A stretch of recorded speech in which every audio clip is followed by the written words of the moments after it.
Welcome to Ugadi Tamil channel. இன்னைக்கு நம்ம வீட்டில் என்ன செய்ய போறோம்னா பன்னீர் சன்னா பிரியாணி செய்ய போறோம். வாங்க எப்படி செய்யலாம் பார்க்கலாம்.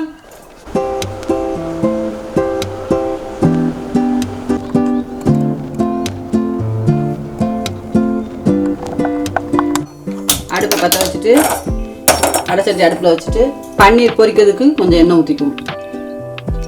எண்ணெய் சூடாயிடுச்சு. இப்போ பன்னீரை பொரிக்குவோம்.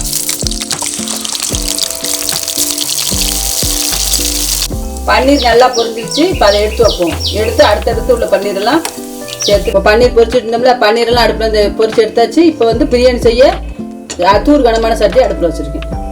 அது சூடாகட்டும். எண்ணெய் ஒரு ஸ்பூன் ஊற்றுறேன். பசு நெய் 2 ஸ்பூன் ஊற்றிருக்கேன். பசு நெய், பிரியாணி இலை 2.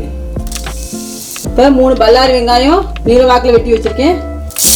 அது இதோட சேர்த்துக்கிறேன். நல்லா கோல்டன் கலராக வரட்டும். இப்போ முந்திரி பருப்பை சேர்த்துக்குவோம். கொஞ்சோட உலர் திராட்சையும் சேர்த்துக்குவோம். வெங்காயம் நல்லா வதங்கி வந்துருச்சு. 4 பச்சை மிளகாவும் ஒரு தக்காளியும் சேர்த்துக்குவோம். 1 கப் கொண்டைக்கடலையை ஊற வச்சு குக்கரில் வேக வச்சு எடுத்து வச்சுருக்கேன். இந்த பதத்துக்கு வேக வச்சுருக்கேன். இதோட அரைச்சி வச்ச புதினாவையும் சேர்த்துக்குவோம். இப்போ கொஞ்சம் உப்பு போட்டுக்கிறேன். அடுப்பை சிம்மில் வச்சுக்கிறேன். இதோட 1 ஸ்பூன் இஞ்சி பூண்டு பேஸ்ட்டு அதையும் சேர்த்து கிண்டிடுச்சு. 1 கப் அளவுக்கு தயிர் சேர்த்துக்கிறேன். இதோட இது நம்ம வீட்டில் ரெடி பண்ண பிரியாணி மசாலா பொடி. மசாலாவை இதோட சேர்க்குறேன். இந்த ரெசிபி வேணும்னா கமெண்ட்ல சொல்லுங்கள், நான் போடுறேன். 2 ஸ்பூன் மல்லிப்பொடி போடுறேன். 1 ஸ்பூன் வத்தப்பொடி போடுறேன். நல்லா கிண்டி விடுறேன். சேர்த்து மசாலா எல்லாம் பிடிக்கணும்ல. இதோட பொரிச்சு வச்ச பன்னீரையும் சேர்த்துக்குவோம். இந்த மசாலாலாம் சேர்ந்து வரட்டும். நம்ம மூடி போட்டுவோம். ஒரு 5 நிமிஷம் இருக்கணும் சிம்மில். இந்த கப்பில் 3 கப் சீரக சம்பா அரிசி எடுத்து ஊற வச்சு எடுத்து வச்சுருக்கேன். இது வந்து கொண்டைக்கடலை வேக வச்ச தண்ணி. கொண்டைக்கடலை வேக வச்ச தண்ணி வேஸ்ட் பண்ணாமல் இதோட சேர்த்துக்குவோம். அது ஒரு படங்காக சேர்த்துக்குவோம். 1 கப்பு, 2 கப்பு, 3 கப்பு, 4 கப்பு, அதில் அரை கப்பு, மொத்தம் 4.5 கப்பு தண்ணி ஊற்றிருக்கோம். இந்த டைமில் உப்பு காரம்லாம் சரி பார்க்கணும்.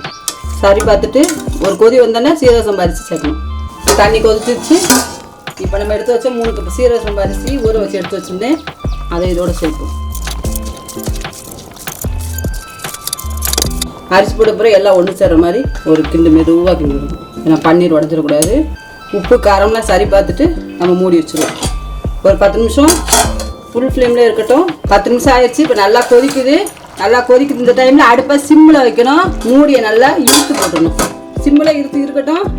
பிரியாணி நல்லா இதாகிடுச்சு. நம்ம வந்து இப்போ தம் போடுவோம். தம் போடுறதுக்கு அடுப்பை அமர்த்திடணும். வெயிட்டு மட்டும் வைக்கணும். அடுப்பை அமர்த்திட்டு இப்போ வெயிட்டு மட்டும் வைக்கணும்.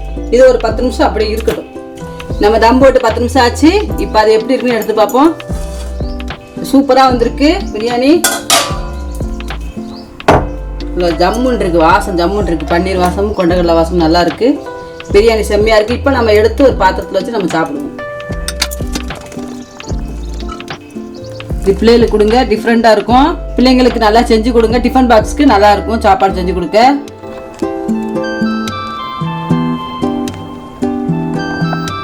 நம்ம செஞ்ச பன்னீர் சன்னா பிரியாணி எப்படி இருக்குது செஞ்சு சாப்பிட்டு பார்ப்போம். வாங்க சாப்பிடுவோம். பன்னீர் நல்லா சூப்பராக இருக்குது. பக்கவேன்னு வெங்காயத்தை தொட்டு சூப்பராக இருக்குங்க.